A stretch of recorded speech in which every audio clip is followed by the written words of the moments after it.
Hello friends, இன்றைக்கி நம்ம வீடியோவில் ராகி மாவு வச்சு ரொம்ப ஹெல்தியான டிஃபன் ரெசிபி எப்படி செய்யுதுன்னு பார்க்கலாங்க. இந்த ரெசிபி எப்படி செய்யுதுன்னு நம்ம வீடியோக்குள்ளே போய் பார்க்கறதுக்கு முன்னாடி நம்ம சேனலை இது வரைக்கும் சப்ஸ்கிரைப் பண்ணாதவங்க சப்ஸ்கிரைப் பண்ணிக்கோங்க. பக்கத்தில் இருக்கிற ஆளுங்கிற பெல் பட்டனை கிளிக் பண்ணிக்கோங்க. வாங்க வீடியோக்குள்ளே போகலாம். இப்போது இந்த ரெசிபி செய்கிறதுக்கு நான் வந்து ஒரு கப் அளவு உளுந்து எடுத்திருக்கேன். நீங்கள் இந்த மாதிரி கப்பு அல்லது டீ டம்ளர் கூட யூஸ் பண்ணிக்கலாம். நீங்கள் எந்த கப்பால் அளக்குறீங்களோ அதே கப்பால் மற்ற பொருட்களையும் அளந்துக்கோங்க. இப்போது இந்த ஒரு கப் அளவு உளுந்தை நல்லா வாஷ் பண்ணிவிட்டு ஒரு 2 மணி நேரம் நல்லா ஊற விட்டு எடுத்து வச்சுருக்கேன். இப்போ நல்லா ஊறி இருக்குது உளுந்து. இது தண்ணியெல்லாம் வடிகட்டிட்டு நம்ம மிக்ஸி ஜாருக்கு மாற்றிக்கலாம். இப்போது தண்ணியெல்லாம் வடிகட்டிட்டு மிக்ஸி ஜாருக்கு மாற்றி எடுத்து வச்சுருக்கேன். இதோட வந்து நம்ம எந்த கப்பால் உளுந்து எடுத்தோமோ அதே கப்பால் ஒரு கப் அளவு வந்து சாதம் எடுத்துருக்கேன். அந்த சாதத்தையும் இந்த உளுந்தோடு சேர்த்துக்கலாம். சேர்த்துட்டு கொஞ்சமாக தண்ணி விட்டு நல்லா நெய்ஸாக அரைச்சிக்கலாம். இதை இப்போது கொஞ்சமாக தண்ணி விட்டு இந்த அளவுக்கு திக்காக அரைச்சி எடுத்து வச்சுருக்கேன். ரொம்ப அதிகமாக தண்ணி விடக்கூடாது, இந்த அளவுக்கு திக்காக இருக்கணும். இப்போ இது வந்து அப்படியே இருக்கட்டும். இப்போது ஒரு பவுல் எடுத்துருக்கேங்க. அந்த பவுலில் ஒரு 2.5 கப் அளவு கேழ்வரகு மாவு சேர்த்துக்கலாம்.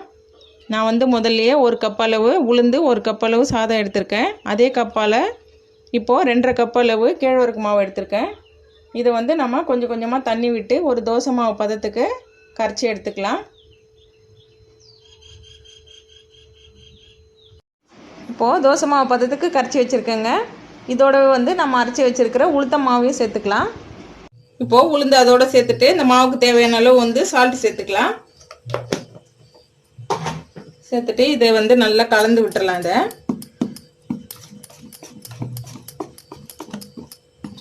உளுந்தும் கேழ்வரகு மாவு வந்து நல்லா வந்து மிக்ஸ் ஆகி வரணும்.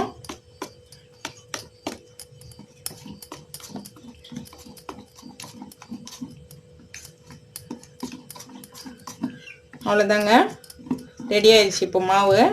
இது வந்து ஒரு 8 மணி நேரம் வந்து நல்லா புளிக்க விடலாம். இதை ஒரு தட்டு போட்டு ஒரு 8 மணி நேரம் கழித்து பார்க்கலாம். இப்போது 8 மணி நேரம் ஆயிடுச்சு. மாவு வந்து ஓப்பன் பண்ணி பார்க்கலாம். நல்லா பொங்கி வந்திருக்கு மாவு. இந்த அளவுக்கு வந்து நல்லா பொங்கி வந்திருக்கு.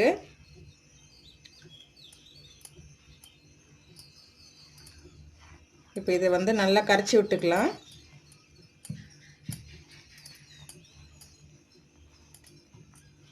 நம்ம ஏற்கனவே உப்பெல்லாம் சேர்த்துருக்கோம், அதனால் இப்போ உப்பெல்லாம் சேர்க்க வேண்டியதில்லை.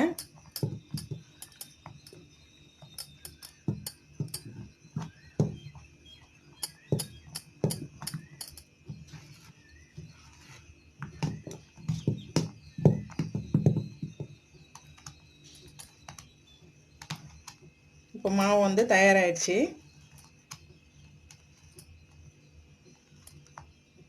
இப்போது ஸ்டவ்வில் வந்து தோசை தவா வச்சுருக்கேன். இப்போது நம்ம ரெடி பண்ணியிருக்கிற மாவு வந்து ஒரு 1.5 கரண்டியை வந்து ஊற்றிக்கலாம். அதில்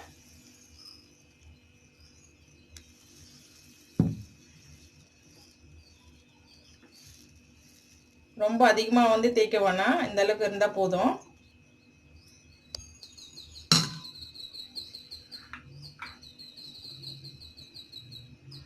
அது மேலே இந்த மாதிரி கேரட்டை வந்து காய் துருவலில் துருவி எடுத்து வச்சுருக்கேன்.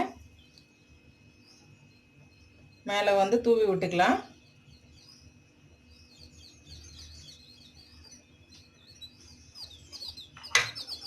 அதோட பொடியாக கட் பண்ண பச்சை மிளகாய்,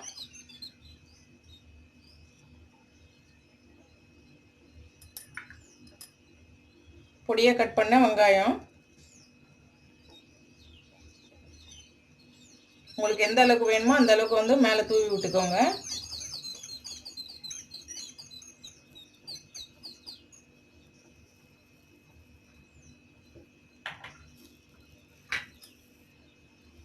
பொடியை கட் பண்ண கொத்தமல்லி,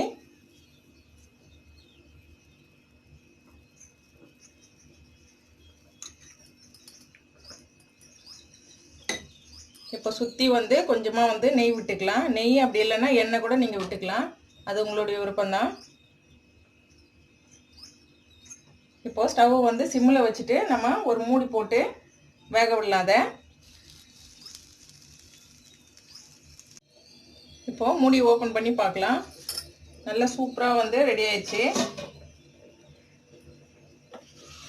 இந்த ஊத்தாப்பத்துக்கு சட்னி கூட தேவையில்லைங்க, நீங்கள் அப்படியே சாப்பிட்லாம். நம்ம பச்சை மிளகாய், கேரட், வெங்காயம்லாம் சேர்த்துருக்கிறதுனால நீங்கள் அப்படியே சாப்பிட்லாம். டேஸ்ட் ரொம்பவே நல்லாயிருக்கும். இப்போ இது வந்து ஒரு பிளேட்டுக்கு எடுத்து வச்சுக்கலாம்.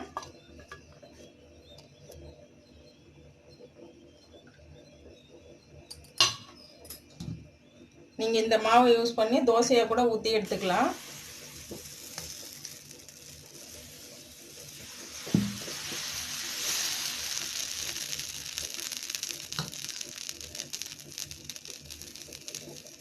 நான் திரும்பவும் வந்து இதே மாதிரி இன்னொன்று ஊற்றி காட்டுறேன். சாப்பிட்றதுக்கு டேஸ்ட் ரொம்பவே நல்லாயிருக்கும். ரொம்ப ஹெல்த்தியான டிஃபனாகவும் இருக்கும். இது எப்போ ஒரே மாதிரி டிஃபன் செய்யறதுக்கு பதில் இந்த மாதிரி செஞ்சீங்கன்னா ரொம்ப விரும்பி சாப்பிடுவாங்க.